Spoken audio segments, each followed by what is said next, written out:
Sir हमने अभी पाकिस्तान की बात कर ली, लेकिन बात फिर विपक्ष जो कहता है कि पाकिस्तान की खैर नहीं है और चीन से अभी फ़िलहाल बैर नहीं। तो जिस तरीके से चीन को लेकर नीतियाँ हैं और ख़ास करके अभी हमने देखा किस तरीके से अरुणाचल प्रदेश को लेकर लगातार चीन अपने दावे कर रहा है। 30 जगह के नाम भी बदले। बिल्कुल। वहाँ पे अरुणाचल में खुद रक्षा मंत्री राजनाथ सिंह प्रचार करने गए, अमित शाह प्रचार करने गए। दोनों ने कहा कि 1 इंच भी ज़मीन हमारा कोई नहीं ले सकता है। साथ ही साथ रक्षा मंत्री ने तो ये भी कहा कि उन्होंने अगर 30 किया है, हम भी ऐसा करें तो क्या होगा? बिल्कुल। वो क्षेत्र तो मेरा नहीं हो जाएगा। लेकिन सर कहीं न कहीं अगर हम देखें तो इसको पढ़ने की कोशिश की जा रही है। चीन की जो नीति है वो हम बिल्कुल, सबको बहुत पता है ज़रूरी कि है। विस्तारवाद की नीति है और इसको हर तरफ से पढ़ने की कोशिश की जा रही है। तो ऐसे में इसका असर वैश्विक भारत पर तो हो ही रहा है, लेकिन वैश्विक स्तर पे आप इसको कैसे देखते हैं? अंकित देखिए 2-3 चीज़ों पर इस पे बहुत हमें सोचने की ज़रूरत है। अरुणाचल का मुद्दा हमेशा चीन उठाता रहा है। पिछले 1 महीने में मार्च से लीजिए तो 4 बार वो अरुणाचल का मुद्दा उठा चुका है। कभी उसके फॉरेन मिनिस्टर, कभी उसके ली जियान जो उसके स्पोक्स पर्सन हैं, उन्होंने ये मुद्दा उठाया है। और अपनी ज्यूरिसडिक्शन की बात की। उन्होंने यहाँ तक कहा कि ये इलाका जो है पहले चीन के ज्यूरिसडिक्शन में था, एडमिनिस्ट्रेशन इससे पहले कि भारत ने उसको एडमिनिस्टर किया। तो मेरा कहने का मतलब कि देखिए चीन लगातार अरुणाचल का हिस्सा उठाया जा रहा है। दूसरी चीज इलेक्शन के टाइम ये ज़्यादा हो गया। ज़्यादा हो रहा है और हर जगह देखिए रिपोर्ट आ रही थी कि भारत के इलेक्शन में चीन चाहेगा मैनिपुलेट करना, चाहेगा इलेक्ट्रॉनिक और आईटी जो मीन्स हैं उसके साथ कुछ न कुछ करेगा, वो ओपिनियन जो है चेंज करने के लिए। तीसरी चीज है जो हम शुरू में ही मैं वो करना चाहता था कि चीन की जो आप कह रहे थे पॉलिसी नीतियां, चीन शांति से काम करता है। हालांकि मैं ये कहूंगा कुछ और करेगा कुछ। मैं ये कहूंगा शी जिनपिंग थोड़े से उतावले हैं। इनके पहने के कोई लीडर देख लीजिए, डेंग शाओपिंग देखिए, माओ देखिए, कोई वो आराम से चुपचाप लेकिन काम करते रहे हैं। इतना एग्रेसिव नहीं, ये थोड़े एग्रेसिव तो हैं, पहली बात। अब इन 3 चीजों को अगर देखिए तो इसने क्या पॉलिसी लगाई, ताइवान के बारे में भी कुछ नहीं बोल रहा है। वो कह रहा है कि ये तो हमारा है, हम कोई जल्दीबाजी में नहीं है। 2040 का उसने रखा हुआ है शी जिनपिंग ने कि तब तक हमने करना, उसे पहले कर लिया ताइवान को अपने में, अच्छा ही है, नहीं तो बाद में। मैं ये कहना चाहता हूँ, मैं कहने का मेरा मकसद ये था कि अरुणाचल के लिए भी जरूर कोई ना कोई वो नीति बना रहा होगा जिसको हमें जरूर पढ़ने की जरूरत है, बहुत बहुत ज्यादा जरूरत है। और उससे ज्यादा जरूरी है कि हम अपनी मजबूती वहां रखें। अगर हमें भी चीन के अंदर घुसने की जरूरत पड़े तो हमें करना पड़ेगा इसके लिए। अब मैं इस पर आऊं, जो इनकी बात चीत ये लोग कर रहे हैं कि अभी एक तो बड़ा क्लियर है कि बॉर्डर डिमार्केटेड है नहीं। चीन भी कह रहा है, हम भी कहते हैं, लेकिन हम कहते हैं कि जहां तक थे वहां तक तो है भाई, जहां तक थे वहां पर आना चाहिए। अब ये बॉर्डर देखिए, वास्तव में अगर आप ग्राउंड लेवल पर भी देखिए तो ये 4 मेन सेक्टर में डिवाइड किया हुआ है, eastern sector, central sector, western sector और सिक्किम का एरिया, सिक्किम का सेक्टर है। और जो सदर्न तिब्बत का एरिया आता है, जो अरुणाचल वाला जो हमारा एरिया है जिसको चीन अपना कहता है, वो चीन कहता है कि हमेशा से जो सदर्न सेक्टर है तिब्बत और अरुणाचल तिब्बत का हिस्सा मानते हुए कि हमेशा से उनके पास रहा है, ये उनका कहना है। हमने भारत ने शुरू से कहते आ रहे हैं कि ये तो अनएक्सेप्टेबल है और ये बेतुकी बात कर रहे हैं, बिल्कुल ये बेतुकी बात कर रहे हैं, उटपटांग बात कर रहे हैं। लेकिन ये चीज़ें देखिए 11 मार्च को उनके फॉरेन मिनिस्टर ने बोली, 15 को उनके फिर जो डिफेंस मिनिस्टर ने बोली, फिर उनके जो मैं ली जियान की बात कर रहा हूँ जो उनको स्पोक्स पर्सन है वो इसकी बात कर रहे हैं। और इसी बीच में देखिए अमेरिका ने हालांकि हमेशा जो है भारत के साथ रहा है और अमेरिका ने 16 मार्च को ये बोल दिया था कि भाई उनके जो स्टेट डिपार्टमेंट के डिप्टी स्पोक्स पर्सन हैं उन्होंने बड़ा साफ बोला कि अमेरिका ने अरुणाचल को भारत का अभिन्न अंग मान लिया है और उसी पर कायम है। बिल्कुल।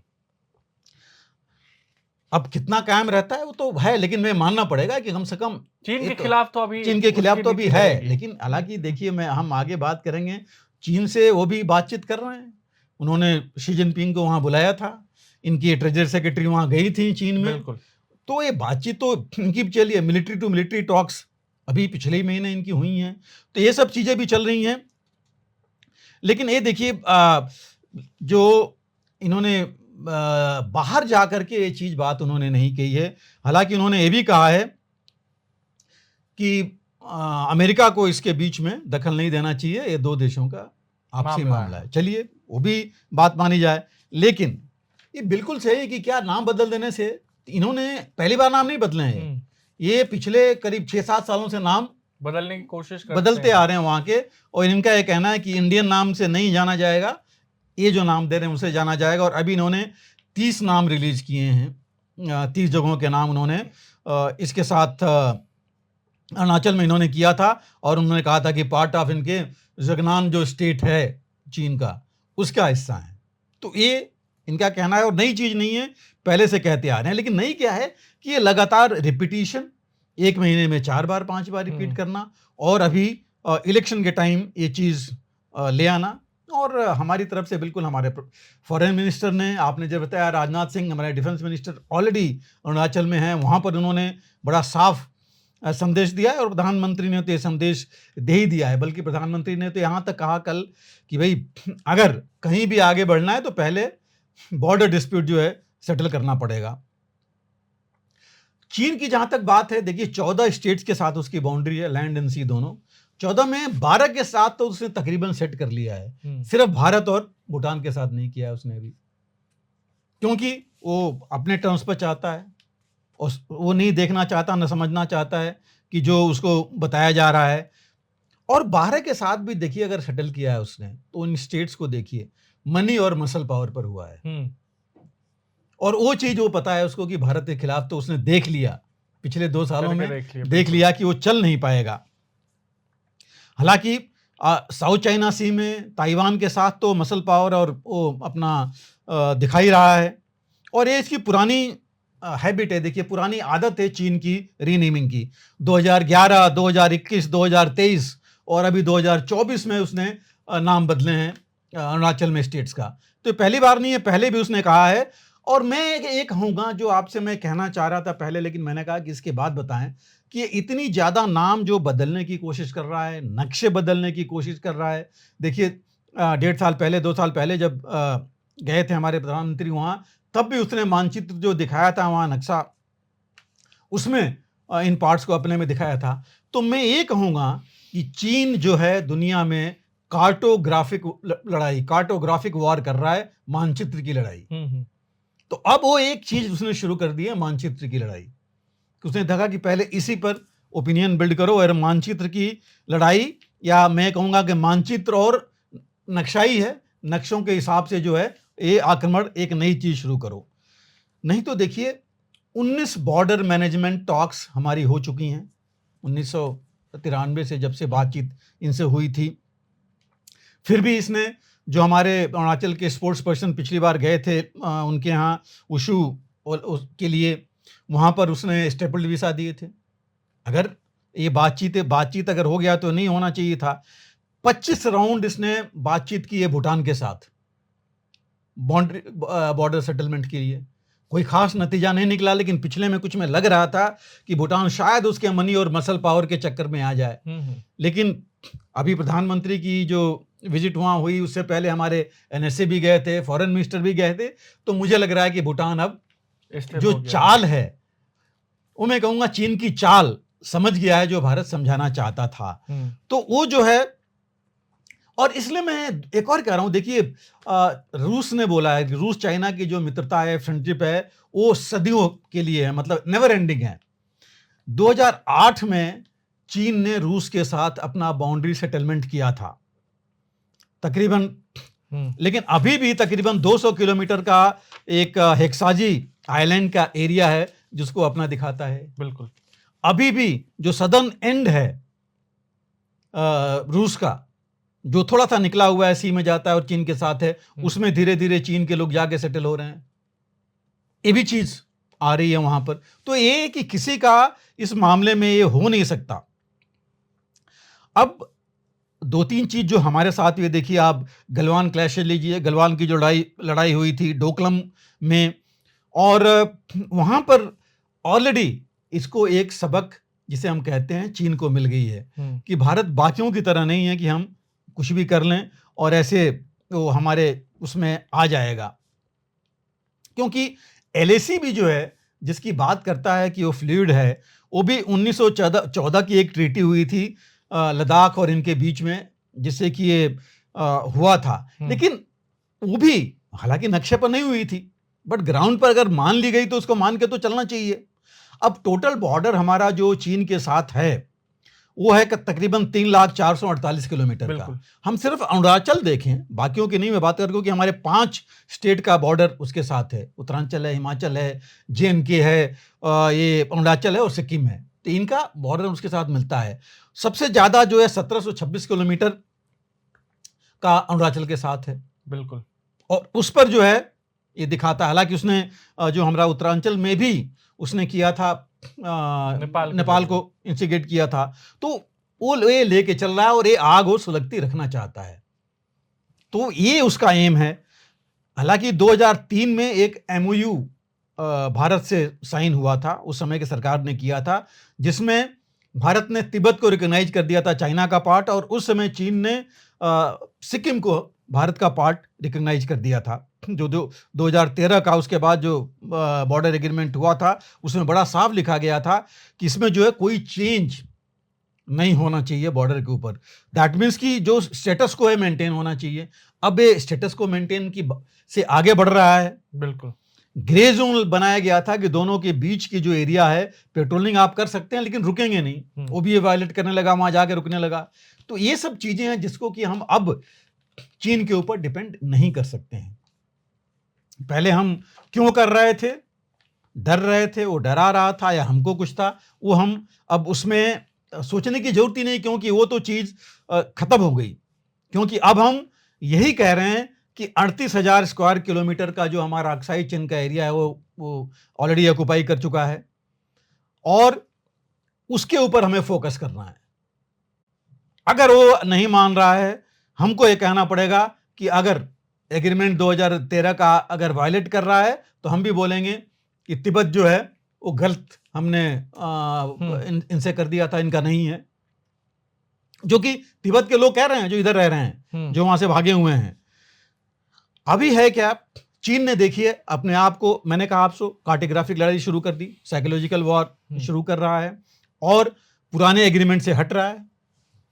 दूसरा, वो जो है अपना मिलिट्री एस्टेब्लिशमेंट काफी बढ़ा रहा है। इंफ्रास्ट्रक्चर तो उसने पहले ही बढ़ा लिया था, काफी बढ़ा लिया था। अपनी मिलिट्री को रीऑर्गेनाइज कर दिया है, वेस्टर्न थिएटर कमांड वहां उसने बना दिया है, न्यू मिलिट्री गैरिजन्स बना दिए हैं, रोड्स, ब्रिजेस, हाईवेज, G695 जो उसका हाईवे है इतना लंबा है। तो वो जो है ऐसे कर कर काफी चीजें अपनी बढ़ा ली है उसने यहां पर। सवाल ये है भारत के ऊपर, मुख्य चीज तो ये है, भारत भी देखिए आगे बढ़ रहा है। पिछले कुछ सालों में काफी कुछ इंफ्रास्ट्रक्चर डेवलपमेंट हुआ है। आर्मी रीऑर्गेनाइजेशन हम अभी कुछ बढ़ाए हैं, कर रहे हैं। अभी हमने जो आर्मी का रीऑर्गेनाइजेशन या रीऑर्गेनाइजेशन में कहूंगा डिप्लॉयमेंट जो वहां किया है, वो जो अभी इमीडिएट सामने चीज है उसके ऊपर कर रहे हैं। भारत को एक जो अपनी SWOT एनालिसिस है, SWOT, स्ट्रेंथ, वीकनेस, ऑपरेशन, जितनी भी हमारी जो ताकत है उसकी हम पूरी एनालिसिस करके और तब हमें करना पड़ेगा कि हमको किस किस चीज की उसने क्या कर लिया है, हमको उसको क्या करना है, और जहां जहां हमने वीकनेसेस हैं आइडेंटिफाई करना पड़ेगा। देखिए हर जगह चीन स्ट्रांग पोजीशन में नहीं है। आप सिक्किम का इलाका लीजिए, डोकलम का इलाका लीजिए। क्यों डोकलम का इलाका लेना चाहता है वो भूटान से? क्योंकि वहां पर वो ऊपर आ जाएगा। अभी आज की तारीख में हम काफी स्ट्रेंथ में हैं डोकलम के इलाके में। बिल्कुल, मैं खुद रहा हूं डोकलम बटालियन में, हमें पता है कि हम ऊंची उस पर हैं वहां पर, और हम डोमिनेट कर सकते हैं। इसीलिए वो भूटान से डोकलम लेना चाहता है, जो हमारे ऊपर बहुत बड़ा उसके हिसाब से खतरा आ जाएगा। तो उन चीजों को देखना पड़ेगा, कहां हम स्ट्रेंथ पर हैं उनको हमें छोड़ना नहीं चाहिए। और ये भी देखना पड़ेगा कि कहां चीन कमजोर है। 10 में से 4 में तो होगा, उसको हम एक्सप्लॉइट करें, उसको डराएं कि तुम वहां करोगे, तुम 5 जगह आओगे, हम 4 जगह अंदर जाएंगे। बिल्कुल। तो वो चीज़ अपनी स्ट्रेंथ हमें देखनी पड़ेगी और उसको ऑक्युपाई करना पड़ेगा। इंफ्रास्ट्रक्चर डेवलपमेंट हम कर रहे हैं, लेकिन सिर्फ ये बोलना कि हम कर रहे हैं, हम सिर्फ पैसे दे रहे हैं, नहीं। अगर हमें जरूरत है स्पीड फास्ट करने की और हमें तेजी लानी पड़ेगी, जिससे कि हम कभी पकड़े नहीं जाएं उसमें कि ये मुश्किल आ रही है। दूसरी चीज, जो डिफेंसिव मेंटेलिटी हमारी थी कि हम डिफेंड करेंगे, यहां से आगे नहीं आने देंगे, वो चीज हमें बिल्कुल छोड़नी पड़ेगी।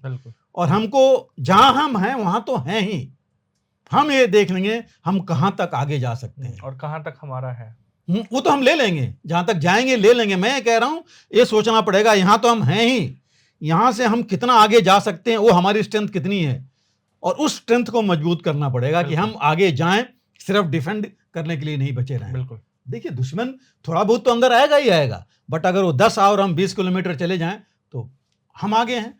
हमको वो ताकत लानी पड़ेगी इस जगह पर। दूसरी चीज देखिए, सिर्फ डिप्लोमेटिक बात करने से आजकल काम नहीं चलेगा। आपकी डिप्लोमेसी आपकी मिलिट्री बैकअप के साथ होगी, तब लोग मानेंगे। आज अमेरिका और बाकी देश चल रहे थे किसकी वजह से? 150 से ऊपर बेसेज अमेरिका ने पूरी दुनिया में बना रखे हैं, जो एक लड़ाई अपनी जमीन पर नहीं लड़ता। किस लिए? क्योंकि वो अपनी डिप्लोमेसी ये दिखा के कर रहा है कि मैं यहां हूं। डिप्लोमेसी के साथ मिलिट्री बैकअप बहुत जरूरी है, वो पावर होना। और अब जो तीसरी चीज आ गई है इकोनॉमिक पावर भी, तो ये 3 चीज लेके हमें चलना जरूरी है। बट मैं कैटेगराइज करूंगा इस चीन के साथ मिलिट्री, डिप्लोमेसी और इकोनॉमी, तीनों लेके ये चलना पड़ेगा, तभी हम आगे चल पाएंगे इसके साथ। दूसरी चीज है, जितने नेबरिंग कंट्रीज हैं चीन के, उसके साथ हमको ज्यादा फ्रेंडली रहना पड़ेगा, और उनके साथ जो भी डिफरेंसेस अभी भी हैं उसको जो है आगे लाएं, और हम कहेंगे कि नहीं हम आपके साथ हैं। इससे जो है इंडो पैसिफिक है, क्वाड है, बाकी है, उन सबको साथ लेके चीन के ऊपर और प्रेशर डालना पड़ेगा कि तुम अगर अरुणाचल पर की बात करोगे तो हम इन देशों से इसकी बात कराएंगे, हम इंडो पैसिफिक की भी कराएंगे, हम जो है तुम्हारी जो चाइनीज सी है उसमें भी कराएंगे। तो एक जो चीज है ये भी देखना पड़ेगा। मानसरोवर हम क्यों नहीं क्लेम कर रहे हैं कि हमारा है जमाने से? क्यों हम कह रहे हैं कि हम सिर्फ रास्ता चाहिए और जाएंगे, जबकि इतिहास तो हमारा है? वही मैं कह रहा हूं, वो अगर अभी कार्टोग्राफिक वॉर कर रहा है तो हम क्यों नहीं कर रहे हैं उसके ऊपर, ये चीज लेकर के, हमारे पुराने नक्शे से लेकर हर चीज दिखा करके। दूसरी चीज, जो स्ट्रेटेजिक इंस्टॉलेशंस हमारे हैं उनको और क्लोज हमें करना पड़ेगा बॉर्डर के साथ, और उनकी सिक्योरिटी देख करके, इसलिए कि हमें टर्न अराउंड टाइम के लिए कहीं जाना नहीं पड़े, भागना नहीं पड़े इधर से उधर, क्योंकि आप हर एक चीज आपके साथ नहीं हो। कहीं एयर पावर आपकी हो सकता है वो एयर में हमें नुकसान पहुंचाए, रेलवे में पहुंचाए, बाकी में पहुंचाए, तो ये सब चीज़ों को हमें देखना पड़ेगा। हालांकि ऑलरेडी है इंडो चाइना बॉर्डर, जो बॉर्डर रोड्स प्रोग्राम है उसको लेके हम पढ़ रहे हैं, फेज 1, 2, 3 चल रहा है, 2 में ऑलरेडी पहुंच गए हैं, 3 की भी बात हो रही है। बट जो हम बात करते हैं एक्सेलरेट करना पड़ेगा, तेजी लानी पड़ेगी इसमें। देखिए 37 रोड तकरीबन बन गई हैं, 800 किलोमीटर के आसपास टनल्स बन गई हैं, बट हम सिर्फ यही लेके चलें कि हमने ये बना दिया। मुझे मेरे हिसाब से गवर्नमेंट को और जो हमारी फौज है उसको ये देखना पड़ेगा कितना और करना है, उसको हम कैसे और कितना ज़्यादा कर सकते हैं। दूसरा जो है, आप देखिए हमारे जो नेबर्स हैं भूटान, बांग्लादेश, नेपाल, म्यांमार, इनको हमें लेके चलना पड़ेगा कि चीन इनको जो है अपने मसल और मनी पावर के कब्जे में नहीं ले आए। मालदीव्स को देखिए वो पूरा ले रहा है अभी, फिर भी हमको छोड़ना नहीं है। अपनी डिप्लोमेसी वहाँ चलती रहनी चाहिए, अपनी हेल्प चलती रही कि आगे के लिए भी तो है। हमारा सबसे देखिए वल्नरेबल इलाका, हम डोकलम की बात कर रहे थे, उसके साथ लगा हुआ है सिलीगुड़ी कॉरिडोर। जो सिलीगुड़ी कॉरिडोर, चिकन नेक जो हम कहते हैं, वो इलाका बहुत ही ज़्यादा वल्नरेबल है, क्योंकि पूरा हमारे नॉर्थ ईस्ट को काट देगा। और डोकलम और भूटान से ट्रेड करके, जहां वो 60 किलोमीटर सिर्फ एरिया वहां चाहता है और भूटान को 250 किलोमीटर का देना चाहता है, सिर्फ इस वजह से। उस पर हमें बहुत ख्याल रखना है। और इस कॉरिडोर में देखिए सेटलमेंट्स भी देखने पड़ेंगे कि कौन रह रहे हैं, किस तरह के लोग हैं, किस तरह लोग रहने चाहिए, और हमारा वहाँ मिलिट्री पावर बढ़ाना पड़ेगा। सिर्फ हम पैरामिलिट्री फोर्सेस को ऊपर छोड़ देंगे तो उससे हमारा काम नहीं चलेगा, उसके ऊपर ध्यान देने की बहुत ज़्यादा ज़रूरत है। अदरवाइज आगे चल के हमें काफ़ी प्रॉब्लम इसकी तरफ से आ सकती है, क्योंकि वो एक कॉरिडोर ऐसा है जिसे बहुत कुछ जाता है। हो सकता है आगे हम कभी इसके ऊपर अलग से बात करेंगे। नॉर्थ ईस्ट पूरा But कनेक्ट होता है उससे, हर एक चीज़ उधर से जाती है, तो इस चीज़ पर जो है बहुत ज़्यादा ज़रूरी है। दूसरा, जो BRI इसकी चाइना की BRI belt and road initiative की जितनी कमियां हैं पाकिस्तान से लेकर के हर जगह कमी पीछे चल रहा है और लोगों को उसने डेट ट्रैप में डाली दिया है, इसको हमें और आगे लाना चाहिए। ये भी इन्फो वॉरफेयर और जो भी हमारा है उसका सहारा हमको इसमें लेना चाहिए और इसमें हर हालत में इसको हमें आगे लेना बहुत जरूरी है। अमेरिका ने तो देखिए उनके अपनी रिपोर्ट में बोला है, उन्होंने पेंटागन में भी कहा है कि भारत और चीन के बीच में लड़ाई एक बहुत बड़ी संभावना है। अगर वो संभावना कर रहे हैं, उनकी स्टडी अगर ये कह रही है, तो क्या उस समय हमारा साथ देंगे या नहीं देंगे हम नहीं कह सकते। कहीं यूक्रेन वाली हालत तो नहीं होगी। भारत को अपनी स्ट्रेटेजिक इंडिपेंडेंस लेके चलना पड़ेगा और उसके लिए अपनी स्ट्रेटजी का पुनर्निर्धारण करना पड़ेगा और इसको अपनी जो ताकत है उसको लेके चलना पड़ेगा इतनी मजबूत करके, क्योंकि अगर नहीं करेंगे तो ये मुश्किल हो जाएगा। बिल्कुल। और देखिए भारत की जनता तो पूरा साथ है, जनता ये चाहती है कि ये होना चाहिए, तो ये चीज हमारे लिए बहुत जरूरी है। और चीन का बखूबी जवाब चीन को मिलता रहेगा, तो चीन आप आगे जाकर के खुद ही उसको शांत होना पड़ेगा, चुप रहना पड़ेगा, क्योंकि उसका पता लगेगा कि हो सकता है भारत इस स्थिति में आ गया है कि कई अरुणाचल वो हमारी तरफ कर सकता है। बिल्कुल। अगर आप भी लेना चाहते हैं देश दुनिया की तमाम जानकारी तो आज ही सब्सक्राइब करें हमारे चैनल को। साथ ही नीचे दिए बेल आइकन को जरूर दबाएं ताकि हर अपडेट आप तक पहुंच सके।